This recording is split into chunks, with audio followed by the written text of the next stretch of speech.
আসসালামু আলাইকুম। গল্পন্যাস চ্যানেলের পক্ষ হতে আমি নেহা আপনাদের সকলকে স্বাগত জানাচ্ছি। আমাদের আজকের নিবেদন হুমায়ুন আহমেদ রচিত উপন্যাস তোমাকে। আজ দ্বিতীয় পর্ব। নীলু সারা দুপুর জিনিসপত্র সরিয়ে পশ্চিমের ঘরটা গোছালো।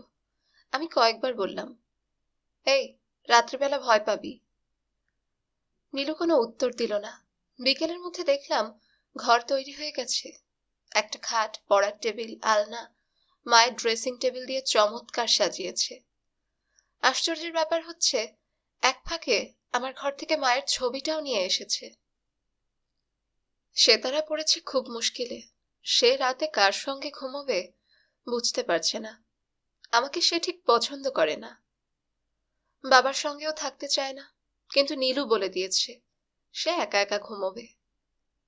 আমি সেতারাকে বললাম, ওর যা ভূতের ভয়, দেখবি রাত 8টা বাজলে এই ঘরে চলে আসবে, কিংবা তোকে নিয়ে যাবে। সেতারা খুব একটা ভরসা পাচ্ছে না। সে মুখ কালো করে দুপুর থেকেই আমার পেছনে ঘুরছে। ছুটির দিন বিকালে সাধারণত নজমুল চাচা আমাদের সঙ্গে এসে চা খান। আজ তিনি খবর পাঠালেন তার ঘরে গিয়ে যেন আজকের চাটা খাওয়া হয়। তিনি মুক্তাগাছার মন্ডা আনিয়েছেন। নীলু বলল, দূর, আমি যাব না। যাবি না কেন? আমার মাথা ধরেছে, দুটো অ্যাসপিরিন খা। বললাম তো ভালো লাগছে না। নীলু তার ঘরে ঢুকে দরজা বন্ধ করে দিল। নজমুল চাচার শরীর ভালো ছিল না, চাদর মুড়ি দিয়ে বসেছিলেন। নজমুল চাচা সাধারণত চা খেতে খেতে মজার মজার গল্পগুজব করেন। আজ সেসব কিছুই হলো না। নজমুল চাচা বিরস মুখে বললেন, তোর বাবার একটা বিয়ের কথা হচ্ছে। মেয়েটার হাজবেন্ড মারা গেছে 71-এর যুদ্ধে। একটা ছেলে আছে, 9 বছর বয়স। ছেলেটা তার নানার কাছে থাকে। আমি কিছু বললাম না। নজমুল চাচা বললেন, মেয়েটা খুব ভালো, আমি চিনি, প্রাইমারি স্কুলের টিচার। একদিন নিয়ে আসবো এখানে, তোরা কথাবার্তা বলিস। জি আচ্ছা। সৎ মায়ের অত্যাচার টত্যাচার সম্পর্কে যা শোনা যায় সেসব ঠিক না। তাছাড়া তোরা তো যথেষ্ট বড় হয়েছিস। এত বড় বড় মেয়ে তো সাধারণত বন্ধুর মতো হয়, ঠিক না? জানি না, হয়তো হয়। তোর বাবার অবস্থাটা দেখতে হবে না? রাত বিরাতে বাড়ি ফেরার বাজে অভ্যাস হয়ে যাচ্ছে। আমি চুপচাপ বসে রইলাম। নীলু আসেনি যে? ওর নাকি মাথা ধরেছে। ও নাকি পরীক্ষায় খুব খারাপ করেছে। জি।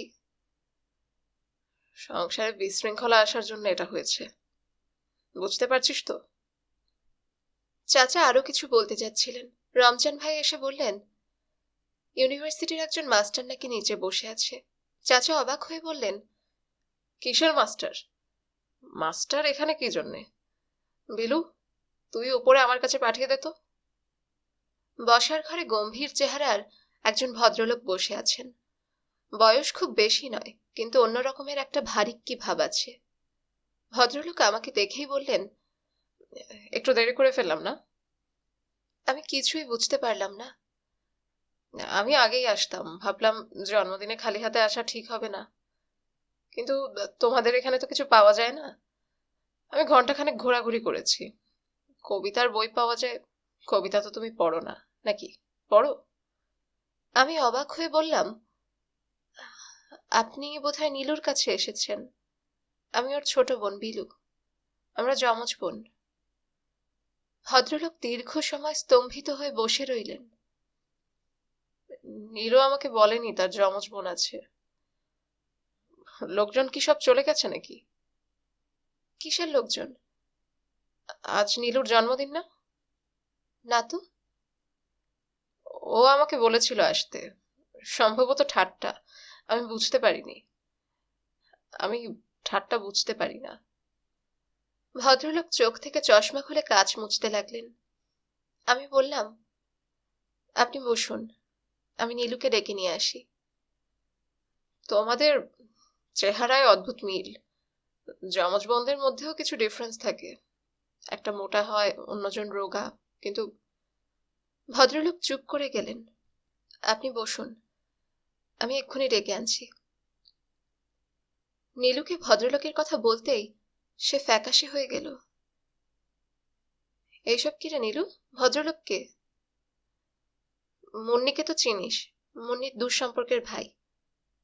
তাকে আসতে বলেছিলি? হুম। কেন?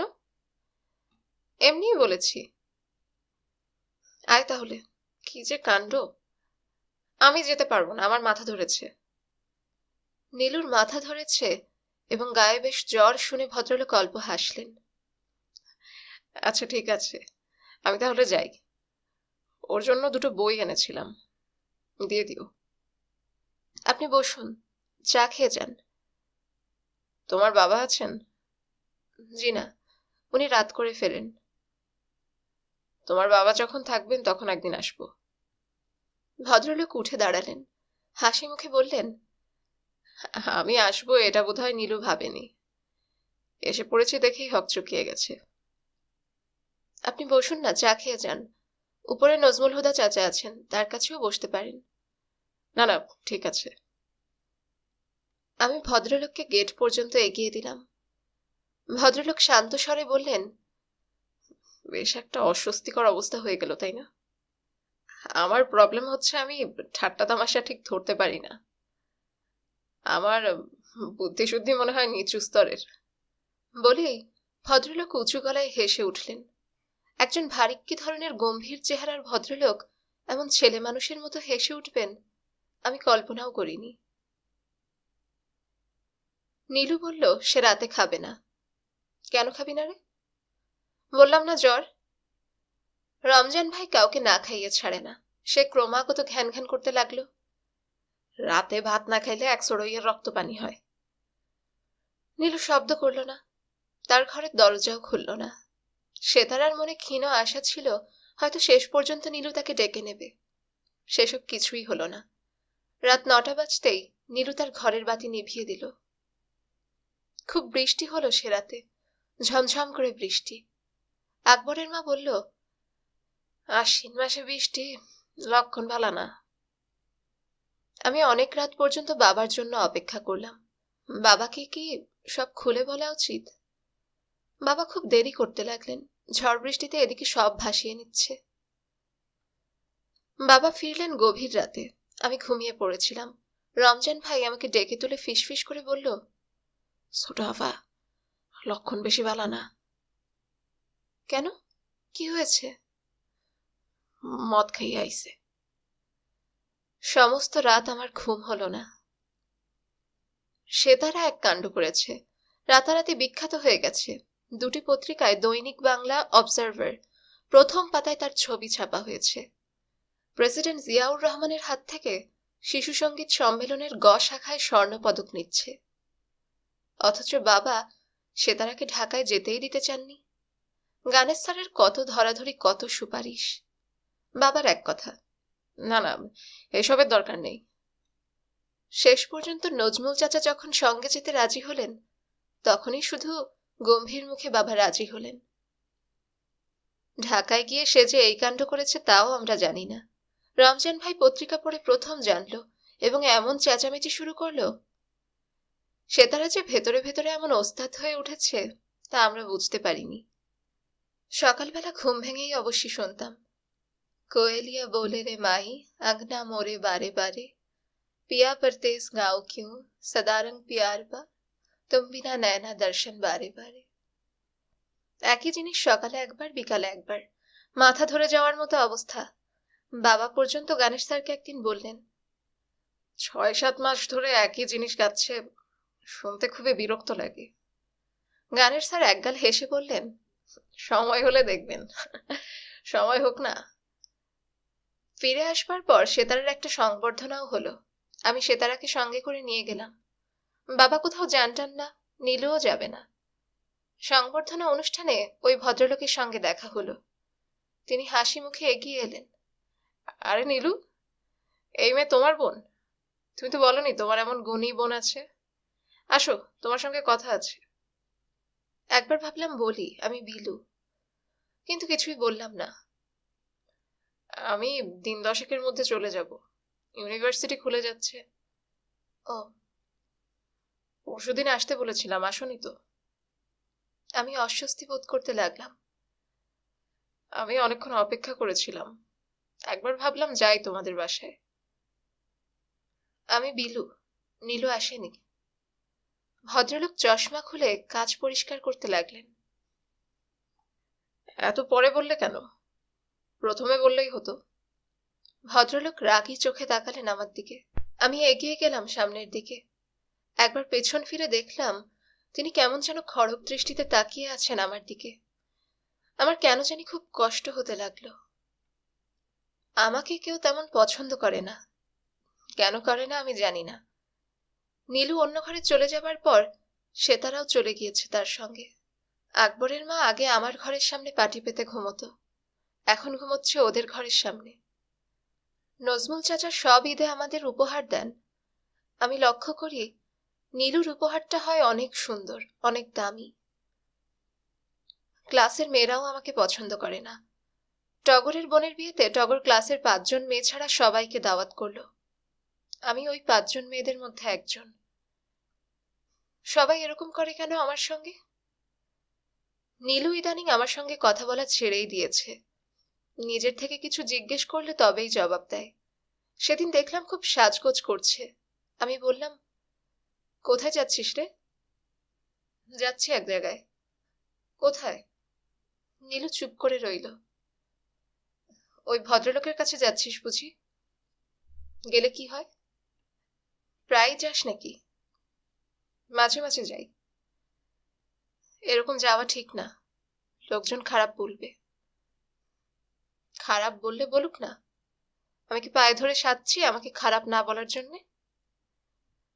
আমি কিছুক্ষণ চুপ করে থেকে বললাম, ওই ভদ্রলোকের নাম কি? রকিব ভাই, অঙ্ক পড়ায়। খুব শিগগিরই আমেরিকা চলে যাবে। উনিই বলেছেন বুঝি? মুন্নি বলেছে। উনি মুন্নির খালাতো ভাই হন। কোন মুন্নি? কালো মুন্নি? হুম।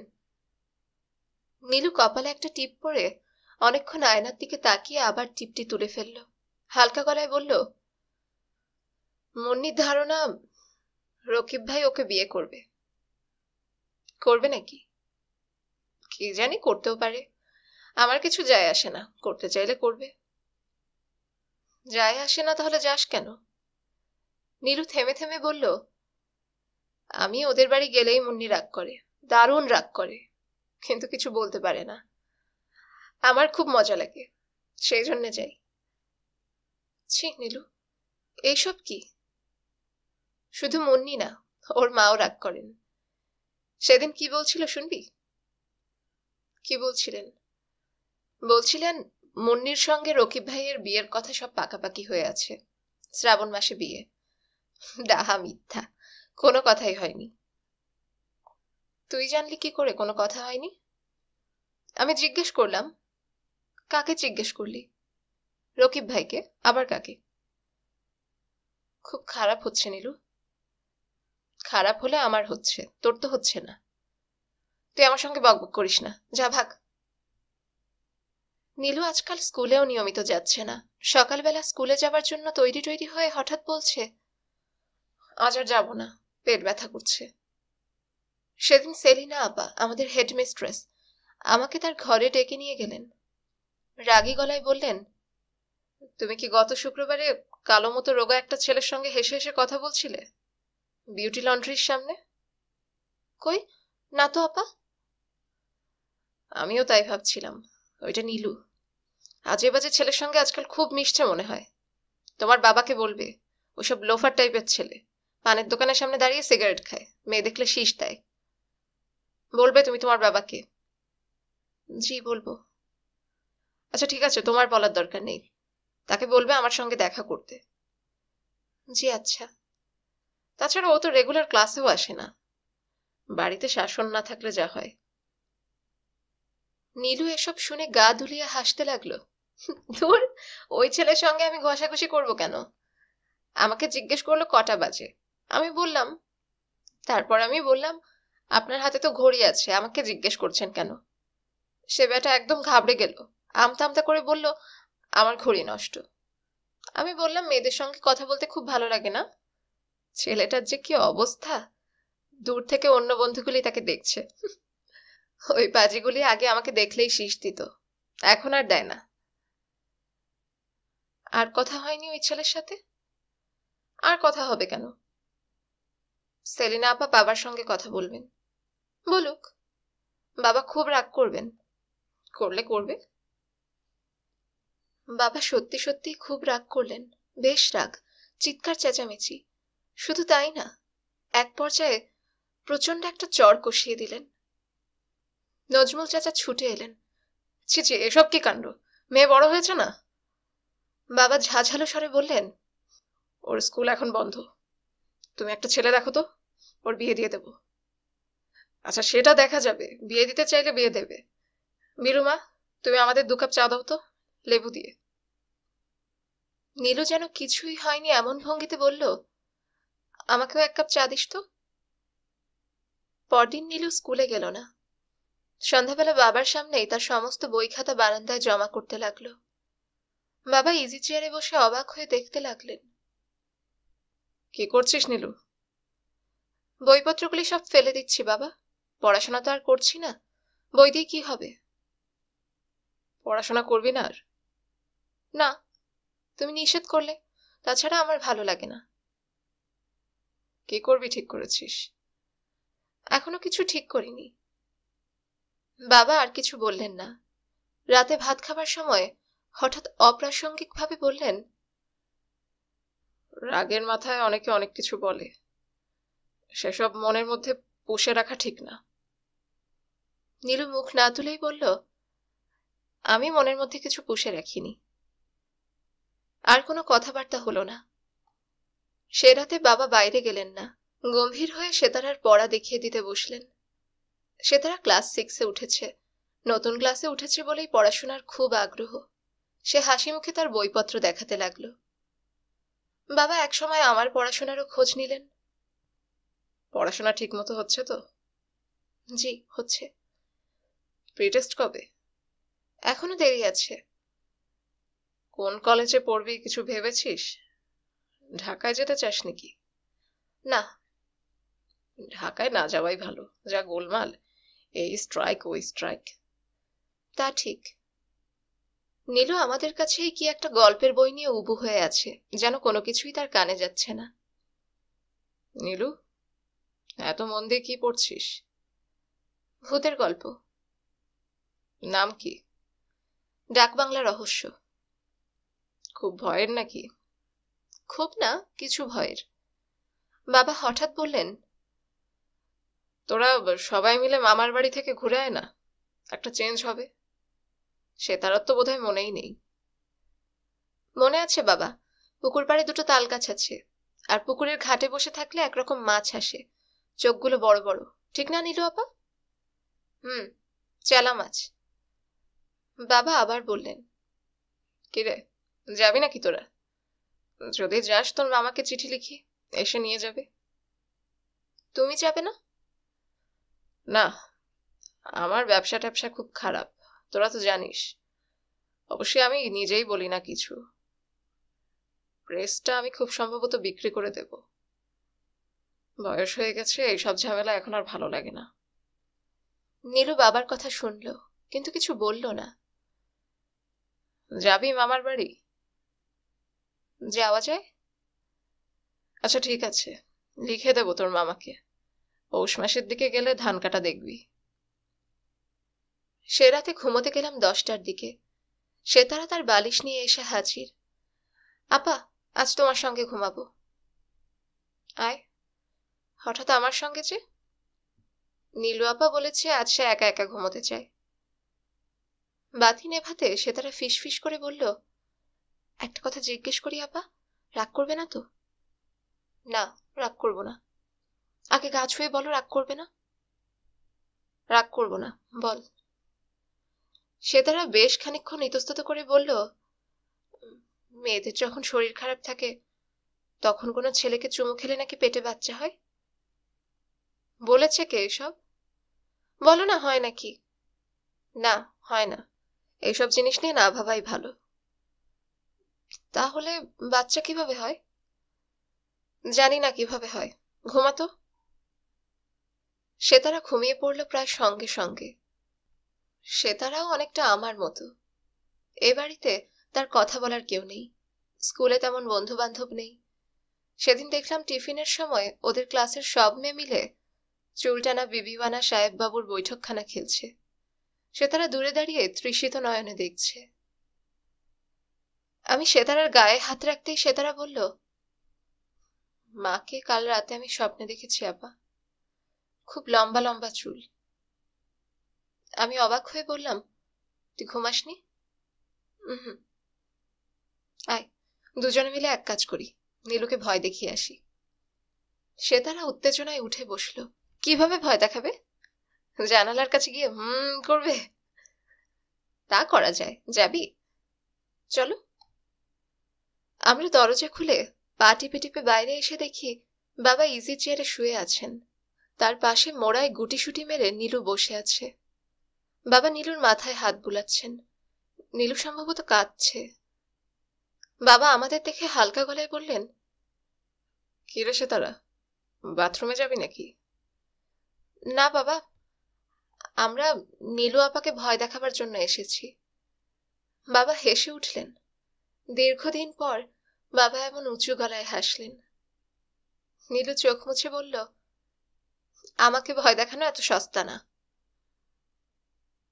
আমাদের বাড়িটার একটা নাম আছে, উত্তর দিঘি। বাড়ির কত সুন্দর সুন্দর নাম থাকে, কিন্তু এ বাড়িটি যেমন দেখতে অদ্ভুত, নামটিও অদ্ভুত। মায়ের খুব শখ ছিল শ্বেত পাথরের একটা নতুন নেম প্লেট লাগাবেন, মাধবী ভিলা লেখা থাকবে সেখানে। বাড়িটি কিনেছিলেন আমার দাদা। তিনি ধুরন্ধর প্রকৃতির লোক ছিলেন। দাঙ্গার সময় যখন ময়মনসিংহ শহরের বেশিরভাগ ধনী হিন্দু জলের দামে বাড়ি বিক্রি করে কলকাতায় চলে গেল, আমার দাদা তখন উত্তর দিঘি ও শ্রীকালী প্রেস কিনে ফেললেন।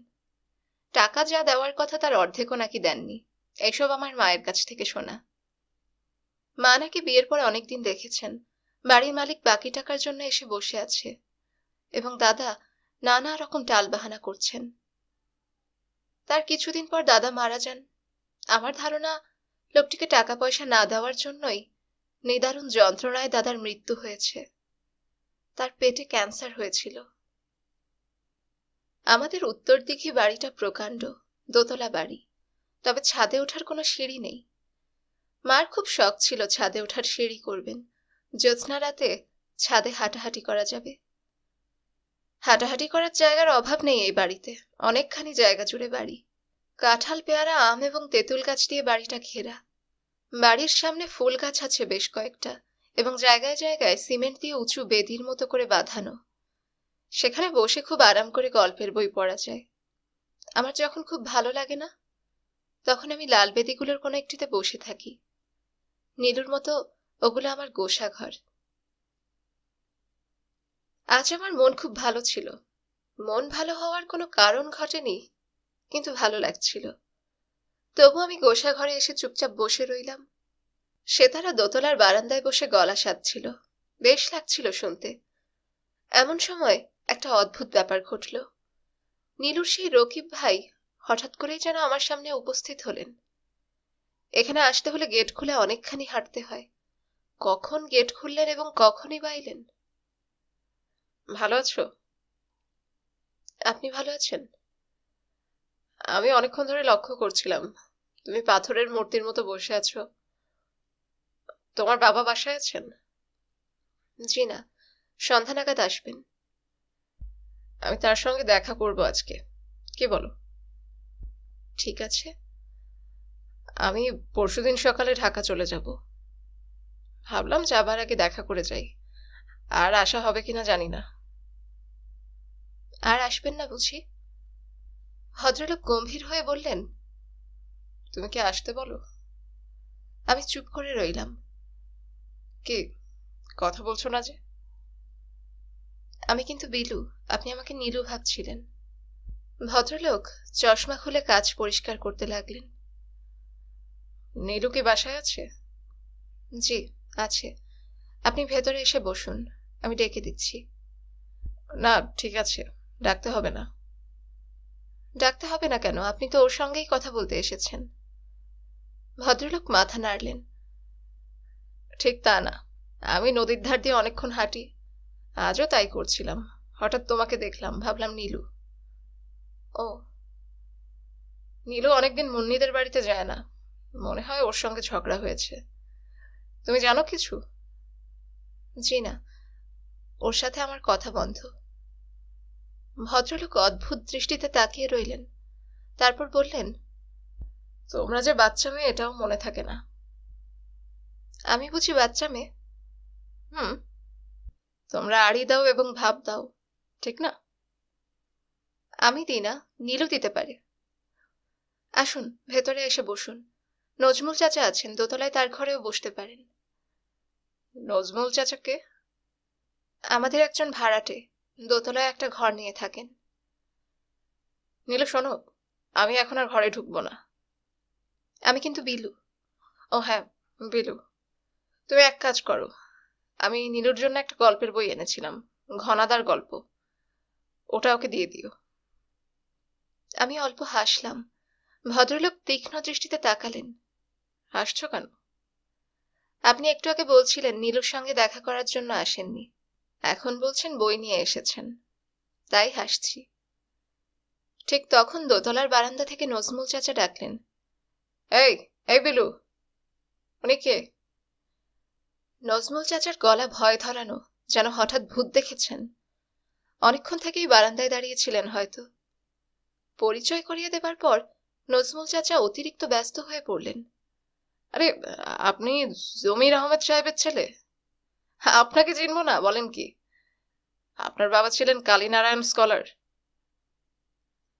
আমি আমার বাবার মতো হইনি অবশ্য। আরে আপনিই বা কম কি, অঙ্কের প্রফেসর। কি সর্বনাশ! প্রফেসর না, লেকচারার। আমার কাছে লেকচারারও যা, প্রফেসরও তা। কি আশ্চর্য কাণ্ড বলেন দেখি। নীলুর সঙ্গে আলাপ হলো কিভাবে? ও আমাকে একটা অঙ্ক জিজ্ঞেস করেছিল, আমি বলতে পারিনি। বলেন কি? কি অঙ্ক? ও জিজ্ঞেস করলো, ৫-এর সঙ্গে ২ যোগ করলে কখন ৬ হয়? কখন হয়? যখন ভুল হয় তখন হয়। অঙ্কটা আসলে সহজ। নজমুল চাচা ঘর কাঁপিয়ে হেসে উঠলেন, আমাকে ধমক দিয়ে বললেন, যা, নীলুকে আসতে বল, বলবি প্রফেসর সাহেব এসেছেন, চাটার ব্যবস্থা কর। আমি ঘর থেকে বেরোবার সময় শুনলাম ভদ্রলোক বলছেন, আপনি কি বুঝতে পারেন কে বিলু কে নীলু? পারি। নীলুটা খুব হাত নেড়ে কথা বলে। রকিব সাহেব দোতলায় বসে আছেন শুনে নীলু দারুণ অবাক হলো। সে কি? আমি তো বলেছি এ বাড়িতে যেন কখনো না আসেন। কি জন্যে বলেছিস? ধুর, ভাল লাগে না। ভাল লাগে না কেন? এমন ভাবে কথা বলে যেন আমি বাচ্চা মেয়ে। যাবি না তাহলে? হুম। নীলু যদিও বলল হুম, কিন্তু আমি দেখলাম সে কামিজ বদলে শাড়ি পরছে। শাড়ি পরছিস কেন? ইচ্ছা হয়েছে পরছি, তোকে জিজ্ঞেস করে কাপড় পরতে হবে? নীলু অনেক সময় নিয়ে মুখে পাউডার দিল এবং একসময় চিরুনি হাতে এসে বলল, চুল বেঁধে দিবি? আমি চুল বেঁধে দিয়ে বললাম, আজ আর তোকে কেউ বাচ্চা মেয়ে বলবে না। নীলু রাগী স্বরে বলল, তুই কি ভাবছিস আমি দোতলায় যাচ্ছি? মোটেই না, আমি বাগানে হাঁটতে যাচ্ছি। সেতারার গলা সাধা শেষ হলেই যাব। আমি দেখলাম নীলু সত্যি সত্যি সেতারাকে নিয়ে বাগানে বেড়াচ্ছে। অপূর্ব লাগছে তাকে। আমার মনে হলো এমন রূপবতী মেয়ে আমি আর কখনো দেখিনি। বড় মামার চিঠি এসেছে, সুদীর্ঘ চিঠি, যার বক্তব্য হচ্ছে এ সময় গ্রামের বাড়িতে নীলু বিলুদের বেড়াতে আসা ঠিক হবে না। কি কারণে ঠিক হবে না তা স্পষ্ট করে বলা নেই, শুধু লেখা, গায়ের লোকজন এদের দেখতে এসে নানান কথা বলবে, এটা ওদের ভালো লাগবে না, মনের ওপর চাপ পড়বে, এইসব। আমার কাছে একটা ব্যাপার খুব অবাক লাগলো। চিঠির শেষে পুনশ্চতে লেখা, যা হবার হইয়াছে, এখন দুলাভাই আপনি যদি হৃদয়ের মহত্ব দেখাইয়া সব ভুলিয়া যান, তাহা হইলে বড়ই আনন্দের বিষয় হয়। ভুল মানুষ মাত্রই করে, ইহাই মানব ধর্ম। এর মানে কি? নতুন করে এইসব কথা তোলা হচ্ছে কেন? নীলুকে জিজ্ঞেস করতেই সে হেসে বলল, বুঝতে পারছিস না, মা এখন মামার বাড়িতে। তার মানে? মানেটানে জানি না। মা এখন মামার ঘাড়ে চেপে বসে আছে, মামা ঘাড় থেকে নামাতে চাইছে। বুঝলি কি করে? এখানে না বোঝার কিছু আছে নাকি? নীলু তরল গলায় হাসলো। শেষ পর্যন্ত দেখবি বাবা বলবে, ঠিক আছে চলে আসুক, আর মা তার ছেলে কোলে নিয়ে এ বাড়িতে উঠে আসবেন। খুব কান্নাকাটি হবে কিছুদিন, তারপর সব ঠিকঠাক। মাঝখান থেকে আমরা একটা ভাই পেয়ে যাব। তোর কথার কোনো ঠিক ঠিকানা নেই নীলু। না থাকলে কি আর করা, তবে এরকম হলে মন্দ হয় না, কি বলিস?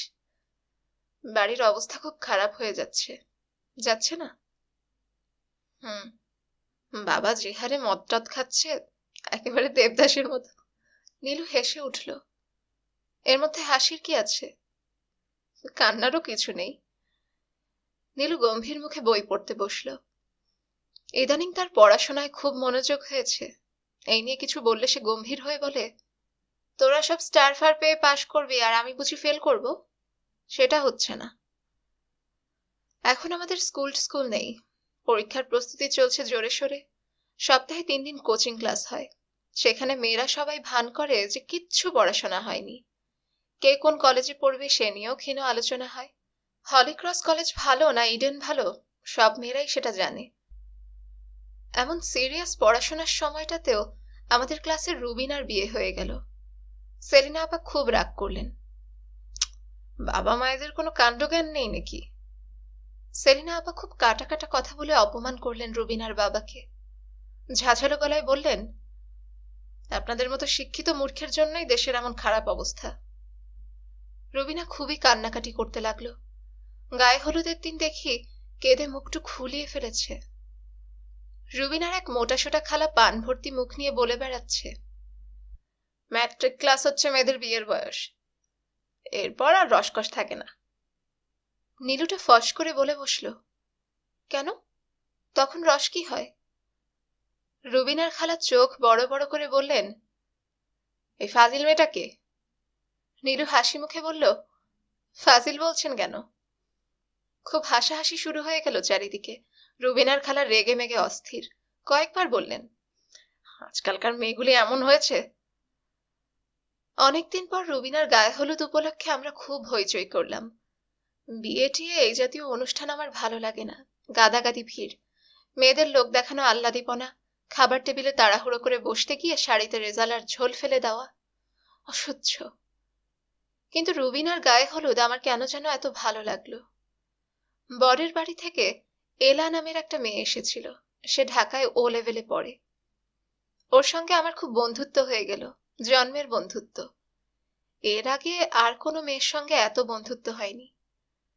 আমরা দুজন এক ফাঁকে ছাদে চলে গেলাম। মেয়েটা নানান কথা বলতে লাগলো। একটা ছেলের সঙ্গে তার ভাব হয়েছে, ছেলেটা মেডিকেলে পড়ে, এক বিয়ে বাড়িতে আলাপ হয়েছিল। খুব নাকি লাজুক ছেলে আর দারুণ ভদ্র। এলা নিচু স্বরে বলল, জানো ভাই, ও একবার যা অসভ্য কথা লিখেছিল আমাকে, আমি খুব রাগ করলাম। ওর সঙ্গে দেখা করাই বন্ধ করে দিলাম। টেলিফোন করলে টেলিফোন নামিয়ে রাখতাম। শেষে কি করলো জানো? কি করলো? বলল সে বিষ খাবে। আমি তো জানি তাকে, খাবে বলেছে যখন তখন খাবেই। ছেলেরা দারুণ সেন্টিমেন্টাল হয় ভাই। তখন তুমি কি করলে? কি আর করলাম, দেখা করলাম। আমি ইতস্তত করে বললাম, অসভ্য কথাটা কি লিখেছিল? এলা তরল গলায় হেসে উঠল, ধুর, তা বলা যায় নাকি? বিয়ের দিন তুমি আসবে তো, ওই দিন তোমাকে ওর চিঠিটা পড়াবো, দেখবে ছেলেরা কি রকম অসভ্য হয়। রুবিনার বিয়ের দিন আমরা কেউ ও বাড়িতে গেলাম না। নীলুর জন্যই যাওয়া হলো না। সে কিছুতেই যাবে না এবং আমাকেও যেতে দেবে না। তুই না গেলে না যাবি, আমি যাব। না, বললাম তো যেতে পারবি না। কেন, অসুবিধাটা কি? ওরা আজে বাজে কথা বলছিল, তোকে বলতে চাই না। বলতে চাস না কেন? কারণ শুনলে তোর খারাপ লাগবে। লাগুক খারাপ। নীলু মৃদু স্বরে বলল, ওরা বলছিল সেতারার চেহারার সঙ্গে নাকি ওই লোকটার খুব মিল, আর সেতারা গান বাজনাও ওই লোকটার মতোই জানে। কখন বলছিল? রুবিনার খালা বলছিল, আমি পাশের ঘরে ছিলাম। আমি চুপ করে রইলাম। নীলু বলল, তোর মন খারাপ লাগবে বলেছিলাম না? তবুও তো শোনা চাই। আমি সে রাতে ঘুমোতে পারলাম না। বাবা ফিরলেন অনেক রাতে। সিঁড়িতে ধূপধাপ শব্দ হতে লাগলো। রমজান ভাইয়ের গলা শোনা গেল, সি, আপনি শরম করে না? চুপ থাক। আপনি চুপ থাকেন। ধূপ করে একটা শব্দ হলো, বাবার গলা। ঘর ধরে বাড়ি থেকে বের করে দেব, শুয়োরের বাচ্চা, বেশি সাহস হয়েছে। মেয়েরা বড় হইছে না, হায়া শরম নাই? চুপ থাক। আপনি চুপ থাকেন। পানি ঢালার শব্দ। আকবরের মা উঠে গেল। ঝনঝন করে কি যেন পড়ল। আবার পানি ঢালা হচ্ছে। কি হচ্ছে এসব? বাবা আজকাল বড্ড ঝামেলা করছেন। আবার একটা বিয়ে করলে তার জন্য ভালোই হতো। নজমুল চাচা যাকে বাসায় নিয়ে এসেছিলেন, সেই মহিলাটিকে আমার বেশ পছন্দ হয়েছিল। ছোটখাটো মানুষ, লম্বা চুল, কথা বলেন টেনে টেনে। আমার সঙ্গে বেশ আগ্রহ করে কথা বললেন। নীলু যখন বলল, আচ্ছা, আপনি কি আমাদের দুজনকে আলাদা করতে পারবেন? আমার নাম নীলু, ওর নাম বিলু। কিছুক্ষণ পর যদি আমরা দুইজন একরকম কাপড় পরে আসি, তাহলে কি বলতে পারবেন কে বিলু কে নীলু? তিনি হাসি মুখে বললেন, আরে, এ মেয়ে তো দেখি খুব পাগলি। আমাদের দুজনেরই ভদ্রমহিলাকে খুব পছন্দ হলো। শুধু সে তারা মুখ গোজ করে দূরে দাঁড়িয়ে রইল। তিনি ডাকলেন, এই, কে যেন নাম তোমার? সে উঠে চলে গেল। আমরা তাকে বাগান দেখাবার জন্য নিয়ে গেলাম। সে তারা কিছুতেই যাবে না। আমরা সেতারাকে ছাড়াই বাগানে বেড়াতে গেলাম। বাড়ির সঙ্গে লাগোয়া তেঁতুল গাছ দুটি দেখে তিনি খুব অবাক হলেন। আশ্চর্য হয়ে বললেন, বসত বাড়ির কাছে কেউ তেঁতুল গাছ লাগায় নাকি? নীলু বলল, লাগালে কি হয়? বুদ্ধি কমে যায়। তেঁতুল খেলেও বুদ্ধি কমে। এটা কিন্তু ঠিক না। রকিব ভাই খুব তেঁতুল খান, কিন্তু তার তো খুব বুদ্ধি। রকিব ভাইকে? নীলু চুপ করে গেল। তিনিও আর কিছু জিজ্ঞেস করলেন না। একবার শুধু বললেন, এত বড় বাড়িতে থাকো, ভয় লাগে না? আমরা কিছু বললাম না। ভদ্রমহিলা যাবার আগে নীলুকে জড়িয়ে ধরে আদর করলেন এবং অত্যন্ত মৃদু স্বরে বললেন, তোমাদের মার সঙ্গে কি তোমাদের যোগাযোগ আছে? নীলু বলল, না, নেই। তোমরা চিঠি লিখলেই পারো। তোমরা কেন লিখবে না? তোমরা লিখবে। আমাদের খুব আশা ছিল ভদ্রমহিলার সঙ্গে বাবার বিয়ে হবে, কিন্তু বিয়ে হয়নি। বাবা কিছুতেই রাজি হলেন না। নজমুল চাচার উপর রেগে গিয়ে আজে বাজে কথা বলতে লাগলেন। তোমরা পেয়েছোটা কি? আমাকে না বলে এসব কি শুরু করেছো? নজমুল চাচাও কি সব যেন বললেন। তুমুল ঝগড়া বেঁধে গেল। এক পর্যায়ে বাবা বললেন, যাও তুমি আমার বাড়ি থেকে, এক্ষুনি বিদায় হও। নজমুল চাচাও চেঁচাতে লাগলেন, আমি তোমার দয়ের ওপর আছি নাকি? নগদ ভাড়া দিয়ে থাকি। সে এক বিশ্রী অবস্থা। নজমুল চাচা সেই রাতেই ঠেলাগাড়ি নিয়ে এলেন।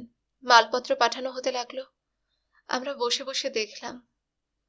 ঠেলাগাড়ি এসেছে দুটি। নজমুল চাচার জিনিসপত্র তেমন কিছু না। ঘণ্টাখানেকের মধ্যে সব তোলা হয়ে গেল। আমরা দেখলাম বাবা দাঁড়িয়ে আছেন সিঁড়ির কাছে, আর নজমুল চাচা একটা বেতের ঝুড়ি হাতে নিচে নেমে যাচ্ছেন। নীলু তখন ছুটে গিয়ে সিঁড়ির মাথায় তাকে জাপটে ধরল। নজমুল চাচা বললেন, আরে মা, কি করিস তুই? ছাড় ছাড়। নীলু ছাড়ল না। নজমুল চাচা বললেন, এ তো বড় মুসিবত হলো দেখছি। আরে বেটি, কি করিস? তার হাত থেকে বেতের ঝুড়ি ছিটকে পড়ে গেল। নজমুল চাচা ভারী গলায় বললেন, এই, মালপত্র সব তুলে রাখ, সাবধানে তুলিস। নজমুল চাচা আমাদের কোনো আত্মীয় নন। দোতলার 3টি কামরা ভাড়া নিয়ে আমাদের সঙ্গে আছেন 15 বছরের মতো। তার স্ত্রী মারা গিয়েছেন 16-17 বছর আগে। একটি মাত্র মেয়ে, অল্প বয়সে বিয়ে দিয়েছিলেন। সেই মেয়ে নেদারল্যান্ড না কোথায় যেন থাকে। বছরে 2-3টি চিঠি দেয়। চিঠিতে খুব স্বাস্থ্যবান কিছু ছেলেমেয়ের ছবি থাকে। নজমুল চাচা সেই চিঠি পড়ে গম্ভীর হয়ে বলেন, উফ, অ্যারন বাংলাটা এখনো শেখে নাই, খুব খারাপ, খুব খারাপ। অ্যারন তার নাতনি।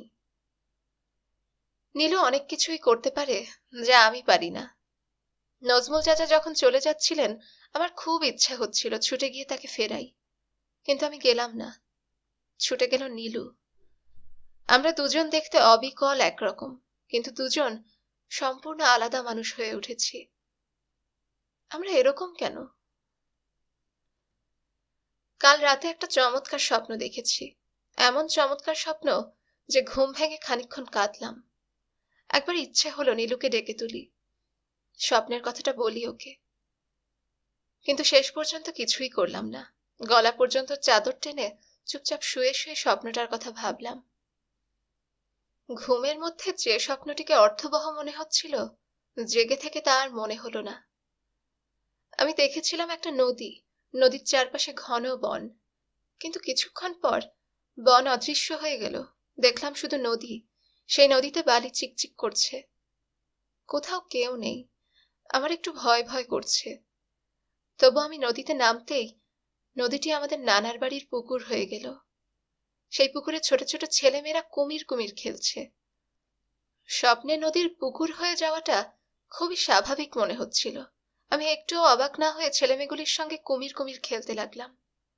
একটা পাজি ছেলে ডুব সাঁতার দিয়ে কেবলই আমার পা জড়িয়ে গভীর জলের দিকে টেনে নিতে চাচ্ছিল। আমার রাগ লাগছিল, কিন্তু কিছুই বলছিলাম না, কারণ স্বপ্নের মধ্যে মনে হচ্ছিল এই ছেলেটি যেন আমার স্বামী। একসময় ছেলেটি টেনে আমাকে মাঝ পুকুরে নিয়ে গিয়ে চেঁচিয়ে বলল, এই সুশি, তোমাকে এখন ছেড়ে দিই? কেন মানুষ এমন অদ্ভুত স্বপ্ন দেখে? আমি জেগে এই ছেলেটার মুখ খুব মনে করবার চেষ্টা করলাম, কিছুতেই মনে পড়ল না। শুধু মনে পড়ল ছেলেটির চোখগুলো মেয়েদের চোখের মতো টানা টানা, আর ওর হাত দুটি লম্বা এবং খুব ফর্সা। কে জানে, ওরকম একটা ছেলের সঙ্গেই হয়তো আমার বিয়ে হবে। সে আমাকে আদর করে ডাকবে সুশি। কি আশ্চর্য, এরকম একটা অদ্ভুত নাম এলো কোত্থেকে? ভাবতে ভাবতে আবার আমার চোখ ভিজে উঠল। বাকি রাত এক ফোঁটা ঘুম এলো না। এত ভোরে কখনো আগে আমি উঠিনি। অদ্ভুত লাগছিল আমার। আলোটাই অন্যরকম, কেমন মায়া মায়া লাগে। স্বপ্নের মধ্যে যেরকম আলো দেখা যায় সেরকম। আমি নিচে বাগানে নেমে গেলাম। কদম গাছের নিচটায় তখনও খুব অন্ধকার। আমার একটু ভয় ভয় করছিল, কিন্তু গাছের নিচে এসে দাঁড়ানো মাত্র দেখলাম নীলু জেগে উঠেছে। টুথব্রাশ নিয়ে ঘুম ঘুম চোখে সিঁড়ি দিয়ে নামছে। নীলু সবসময় খুব ভোরে ওঠে, কিন্তু সে যে এরকম অন্ধকার ভোর তা জানা ছিল না। আমি ডাকলাম, এই নীলু। নীলু আমাকে দেখতে পেল না। সে অবাক হয়ে চারিদিকে তাকাতে লাগলো। তারপর একটা কাণ্ড করলো। মা এসেছে, মা এসেছে বলে ছুটে গেল গেটের দিকে। আমি এগিয়ে এসে বললাম, এই নীলু, কি হয়েছে রে? নীলু খুব অবাক হলো। বেশ কিছুক্ষণ কথা বলতে পারলো না। একসময় থেমে থেমে বলল, আমি ভাবলাম মা বুঝি। গলার স্বর অবিকল সেই রকম। নীলুর কি কিছুটা আশাভঙ্গ হয়েছে? কে জানি, হয়তো হয়েছে। মার কথা সে হয়তো সারাক্ষণই ভাবে, মুখে বলে না। আজ এত সকালে উঠেছিস যে? দেখলাম একদিন উঠে কেমন লাগে। কেমন লাগে? ভালোই তো। নীলু চুপচাপ দাঁত ঘষতে লাগলো। আমি বললাম, তুই কি মার কথা খুব ভাবিস? না। তাহলে আজ এরকম ছুটে গেলি যে? আমার ইচ্ছে হয়েছে গিয়েছি, তোর তাতে কি? রাগ করছিস কেন? নীলু জবাব না দিয়ে সামনে এগিয়ে গেল।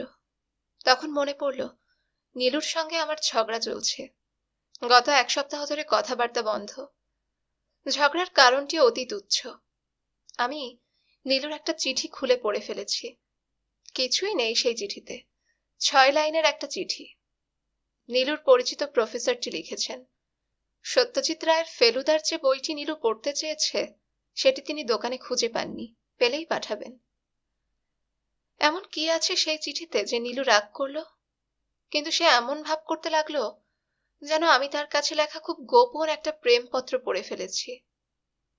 আমি যখন বললাম, কি আছে তোর এই চিঠিতে যে এরকম করছিস? যাই থাকুক, কেন আমার চিঠি পড়বি? বেশ, আর পড়বো না। পড়বি না শুধু না, তুই আমার ঘরেও ঢুকবি না কোনোদিন। বেশ, ঢুকবো না। আর আমার সঙ্গে কথাও বলবি না। ঠিক আছে, বলবো না। ব্যাপারটা এখানেই শেষ হলো না। সন্ধ্যাবেলা বাবা প্রেস থেকে ফেরার সঙ্গে সঙ্গে সে নালিশ করলো, বাবা, বিলু আমার সব চিঠিপত্র পড়ে ফেলে। তাই নাকি? হ্যাঁ, তুমি ওকে ডেকে নিষেধ করে দাও। ঠিক আছে, করব। না, তুমি এখনই করো। বাবা আমাকে ডেকে পাঠালেন, শান্ত স্বরে বললেন, একজনের কাছে লেখা চিঠি অন্যের পড়াটা ঠিক না মা। আমি লজ্জায় বাঁচি না। নীলুটা এমন হয়েছে কেন কে জানে। আগে এরকম ছিল না। তার কাছে চিঠি এলেই আমাকে সে চিঠি পড়তে হতো। একবার সে পেন ফ্রেন্ডশিপ করলো বুলগেরিয়ার একটা ছেলের সঙ্গে। সেই ছেলেটা সবুজ রঙের কাগজে লম্বা লম্বা চিঠি লিখত ভুল ইংরেজিতে। চিঠির শেষে একটা ঠোঁটের ছবি এঁকে লিখত কিস। নীলু আমাকে সেই চিঠি পড়তে দিয়ে বলতো, মাগো কি অসভ্য। নীলুর সেসব চিঠির জবাবও লিখে দিতাম আমি। একদিন সে লজ্জায় লাল হয়ে বলল, বিলু, চিঠির শেষে তুইও লিখে দে কিস। ওই বাদরটার সাথে তো আর দেখা হচ্ছে না, কি বলিস? আমি লিখলাম কিস। নীলু বহু যত্নে একটা ঠোঁটের ছবিও আঁকলো। তারপর ওই ছেলে তার ছবি পাঠালো। মাথায় চুল নেই একটিও, গালে এত বড় একটা আঁচিল, হাতির কানের মতো বড় বড় কান। ছবি দেখে দারুণ রেগে গেল নীলু। ছেলেটি লিখেছিল সুযোগ পেলেই সে তার বাংলাদেশি পেন ফ্রেন্ড নীলুর সঙ্গে দেখা করতে আসবে। নীলু বলল, লিখে দে, হাদারাম, তুই বাংলাদেশে এলে তোর ঠ্যাং ভেঙে দেব, বাদর কোথাকার। নীলু চিঠি লেখা বন্ধ করে দিলেও আমি চালিয়ে যেতে লাগলাম। মজাই লাগতো আমার। বানিয়ে বানিয়ে কত কিছু যে লিখেছি। যেমন একবার লিখলাম, কাল আমরা সমুদ্রে নৌকা নিয়ে বেড়াতে গিয়েছিলাম। কি যে সুন্দর সমুদ্র আমাদের, খুব মজার হয়েছে। একবার সে লিখলো, তোমার কি কোনো ছেলে বন্ধু আছে? আমি লিখলাম, হ্যাঁ আছে। আমার ছেলে বন্ধুটি একজন কবি। সে আমাকে নিয়ে অনেক কবিতা লিখেছে। ছেলেটা সত্যি সত্যি হাদারাম, যা লিখতাম তাই বিশ্বাস করত।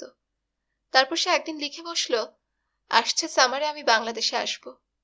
কি সর্বনাশ! ভয়ে আমি এবং নীলু দুজনেই অস্থির। এ কি ঝামেলা হলো!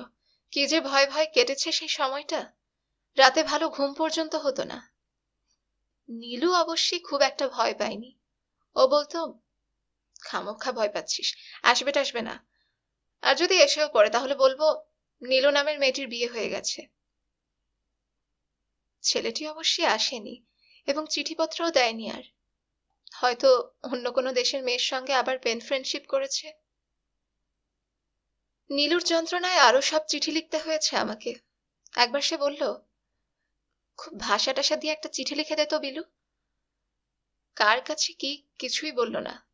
লিখলাম একটা চিঠি। সে তার পছন্দ হলো না। আবার একটা লিখলাম। কত কাণ্ড হলো সে চিঠি নিয়ে। ক্লাসের মেয়েরা সেই চিঠির লাইন বলে বলে নীলুকে খ্যাপাতে লাগলো। কোথায় পেয়েছে তারা সেই চিঠি কে জানে। নীলু যে ছেলেকে লিখেছিল সেই হয়তো বলে দিয়েছে। নীলু বাসায় এসে কেঁদে টেঁদে অস্থির। সেই সময় নীলুর সঙ্গে খুব ভাব ছিল আমার। নীলু হঠাৎ করেই অন্যরকম হয়ে গেল। আমার কোনো বন্ধু টন্ধু নেই। নীলু দূরে সরে যেতেই আমি একা হয়ে গেলাম। এরকম একটা অদ্ভুত সুন্দর সকালে একা থাকতে ইচ্ছে করে না। আমি নীলুর খোঁজে বাগানের পেছনের দিকে এসে দেখি নীলু কাঁদছে। কি আশ্চর্য! আমি বললাম, কি হয়েছে রে? কিছু হয়নি। কাঁদছিস কেন? তোর কাছে সবকিছু বলতে হবে নাকি? বললে দোষ কি? নীলু কোনো জবাব না দিয়ে গম্ভীর মুখে বাগান ছেড়ে চলে গেল। সকালটা হঠাৎ করেই অন্যরকম হয়ে যাচ্ছে। লোকজন সবাই জেগে উঠেছে। রমজান ভাই ঘটাং ঘটাং করে টিউবওয়েলে পানি তুলছে। আকবরের মা ময়লা থালা বাসন এনে জমা করছে টিউবওয়েলের পাশে। একসময় ঝগড়া লেগে গেল দুজনের। এরা দুজন দুজনকে সহ্যই করতে পারে না, তবু কেমন করে থাকে একসঙ্গে। এদের চেঁচামেচিতেই বোধহয় বাবার ঘুম ভাঙল। বাবা বারান্দায় এসে দাঁড়াতেই চারদিকে আবার চুপচাপ। বাবা বললেন, আমাকে চা দাও 1 কাপ। এরা দুজনে কেউ কোনো উত্তর করল না। আকবরের মা বেড়ালের মতো ফ্যাস ফ্যাস করে কি বলতেই আবার বেঁধে গেল রমজান ভাইয়ের সঙ্গে। বাবা দাঁড়িয়ে রইলেন চুপচাপ। আজকাল কেউ আর বাবাকে তেমন গ্রাহ্য করে না। আমি এগিয়ে এসে বললাম, আমি বানিয়ে আনছি বাবা। তুই আবার চাও বানাতে জানিস নাকি? জানবো না কেন? বাবা অবাক হয়ে বললেন, কার কাছে শিখলি? কি আশ্চর্য কাণ্ড, চা বানানো আবার শিখতে হয় নাকি? বাবা এরকম ভান করতে লাগলেন যেন খুব অবাক হয়েছেন। আর কি জানিস? রান্না বান্না করতে পারিস? ভাত মাছ এসব? না। এইগুলিও শিখে ফেল। রমজানকে বল শিখিয়ে দিতে। আচ্ছা, বলবো। নীলুকে সঙ্গে নিয়ে শিখে ফেল। একদিন বিয়ে টিয়ে হবে, রান্না বান্না না জানলে বিয়ে দেওয়াই যাবে না। অনেকদিন পর বাবা হাসলেন। মানুষের হাসির মতো সুন্দর কি কিছু আছে? বাবার হাসির সঙ্গে সঙ্গে চারিদিকে রোদ ঝলমল করে উঠল। মা একটা কথা সব সময় বলতেন, মানুষ যখন হাসে তখন তার সঙ্গে সমস্ত পৃথিবী হাসে, কিন্তু সে যখন কাঁদে তার সঙ্গে আর কেউ কাঁদে না, কাঁদতে হয় একা একা। চা বানাতে বানাতেই শুনলাম সে তারা গলা সাধা শুরু করেছে। নিসা গামা পামা গামা, গামা পামা গারেসা। গান টান কিছু না, সামান্য সারে গামা, কিন্তু কি যে ভালো লাগছে শুনতে। বাবাকে চা দিতে দিতেই বাবা বললেন, ভাবছি তোদের নিয়ে কোথাও ঘুরে টুরে আসবো, যাবি নাকি? কোথায়? গাঢ় পাহাড়ে গেলে কেমন হয়? জারিয়া জাঞ্জাইল লাইনে বেশি দূর হবে না, 6-7 ঘন্টা লাগবে ট্রেনে। বন বিভাগের একটা রেস্ট হাউস আছে, যাবি নাকি? যাবো বাবা। জায়গাটা সুন্দর, রাতের বেলা একটু ভয় ভয় লাগে। কেন? বন্য হাতির শব্দ টব্দ পাওয়া যায়, এখন বোধহয় আর সেরকম নেই। তোরা যদি যেতে চাস তাহলে একটা প্রোগ্রাম করি। যাবে কবে? 2 দিনের মাত্র ব্যাপার, একটা তারিখ করলেই হয়। তুই নীলুকে জিজ্ঞেস করে আয় ও যাবে কিনা। নীলু সব শুনে লাফিয়ে উঠল। বেড়ানোর ব্যাপারে নীলুর মতো উৎসাহী আর কেউ নেই। গারো পাহাড় দেখতে যাওয়া হবে শুনেই তার সব রাগ পড়ে গেল। নানান রকম পরিকল্পনা করে ফেললাম আমরা, যেমন সম্পাদের ক্যামেরাটা নিয়ে যাব এবং খুব ছবি তুলব। সেখানে আমরা দুজনেই শাড়ি পরব এবং এই উপলক্ষে বাবাকে বলবো 2টি শাড়ি কিনে দিতে। বন বিভাগের রেস্ট হাউসে রাতের খাবার টাবার হয়ে যাওয়ার পর বাবাকে বলবো গল্প বলার জন্যে। বাবা অবশ্যই গল্প টল্প তেমন বলতে পারেন না, কিন্তু তাতে কিছু আসে যায় না। অনেক রাত পর্যন্ত আমরা হ্যারিকেন জ্বালিয়ে বসে থাকবো। হ্যারিকেনের আলো কি যে ভালো লাগে আমার। এক একটা দিন এমন অন্যরকম হয়, মনে হয় দুঃখ টুক্ষ সব বানানো ব্যাপার, চারিদিকে শুধু সুখ এবং সুখ। সন্ধ্যাবেলা আমরা 2 বোন শাড়ি পরে বারান্দায় হাঁটছি। নজমুল চাচা ডেকে পাঠালেন, কিরা বেটিরা, শুনলাম দল বেঁধে নাকি পাহাড়ে যাচ্ছিস? জি চাচা। তা আমাকে একবার জিজ্ঞেস পর্যন্ত করলি না? আমারও তো পাহাড় টাহাড়ে যেতে ইচ্ছা করে। সত্যি সত্যি যাবেন আমাদের সাথে? এরকম পরীর মতো মেয়েদের পাহারা দিয়ে রাখার জন্য তো লোকজন দরকার। শেষ হলো আমাদের আজকের পর্ব। আপনাদের যদি আমার গল্প পাঠ ভালো লাগে তাহলে অবশ্যই গল্পনাশ চ্যানেলটিকে সাবস্ক্রাইব করে আমাদের সাথে থাকবেন। ধন্যবাদ।